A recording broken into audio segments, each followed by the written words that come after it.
उस पुराने मोहल्ले की गलियों में, जहां धूप और धूल का सदियों पुराना रिश्ता था, वहीं समीर और रिया की कहानी भी सदियों पुरानी दोस्ती की खुशबू बिखेर रही थी।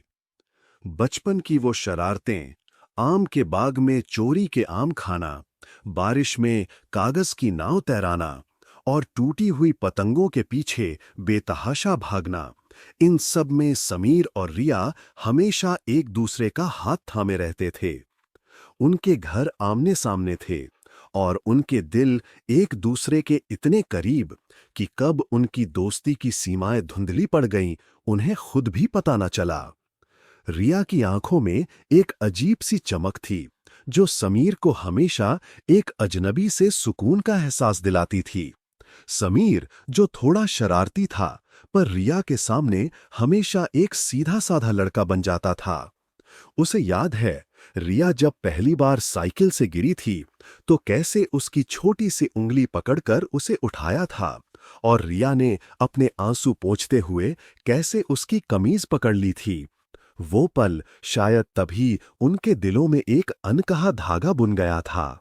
समय पंख लगाकर उड़ने लगा। बचपन की मासूमियत से निकलकर वे जवानी की दहलीज पर कदम रख रहे थे। अब उनके खेल बदल गए थे, बातें बदल गई थीं, पर एक दूसरे के प्रति वो अटूट विश्वास और साथ कभी नहीं बदला। समीर अब रिया को किसी और लड़के से बात करते देखता तो उसके दिल में एक अजीब सी बेचैनी उठती थी। उसे समझ नहीं आता था कि ये कौन सी भावना है जो उसे खामोश कर देती थी। रिया भी समीर को जब किसी लड़की के साथ हंसते बोलते देखती तो उसके मन में एक चुभन सी महसूस होती। वो अपने ही सवालों में उलझी रहती थी कि क्या दोस्ती इतनी गहरी हो सकती है। कॉलेज के दिनों में उनका साथ और गहरा हो गया।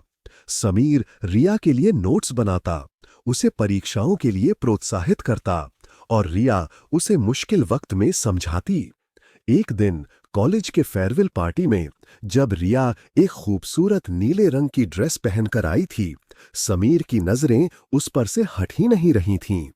उसने पहली बार रिया को सिर्फ दोस्त की तरह नहीं, बल्कि एक अप्सरा की तरह देखा था। रिया ने भी उस शाम समीर को सूट में देखा तो उसका दिल एक पल के लिए अपनी धड़कनें भूल गया। वो समीर के पास आई और धीरे से कहा, आज तुम बहुत अच्छे लग रहे हो समीर। समीर ने बस एक हल्की सी मुस्कान दी, पर उसके अंदर एक तूफान सा उठ रहा था। पार्टी खत्म होने के बाद समीर और रिया कॉलेज के मैदान में बैठे, जहां चांद की रोशनी पेड़ों की पत्तियों से छनकर नीचे आ रही थी। सन्नाटा था, पर उनके दिलों में हजारों बातें गूंज रही थीं। रिया ने चुप्पी तोड़ते हुए कहा, समीर, मुझे लगता है कुछ बदल रहा है हमारे बीच। समीर ने गहरी सांस ली और रिया की आंखों में देखा।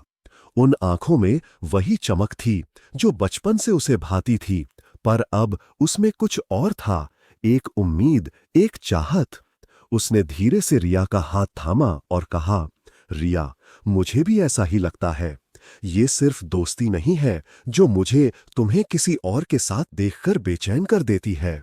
ये वो एहसास है जो मुझे हर पल तुम्हारे करीब खींचता है। रिया के होंठों पर एक हल्की सी मुस्कान फैल गई। उसने भी समीर का हाथ कसकर पकड़ लिया। उस रात तारों की छांव में बचपन की दोस्ती ने प्रेम का एक नया रूप ले लिया।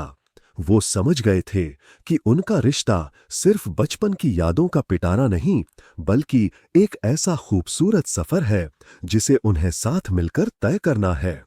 दोस्ती से शुरू हुई उनकी प्रेम कहानी एक ऐसी नींव पर खड़ी थी जिसे जिंदगी के कोई भी उतार चढ़ाव डिगा नहीं सकते थे। समीर और रिया अब सिर्फ दोस्त नहीं थे, वे एक दूसरे का आसमान और जमीन बन चुके थे।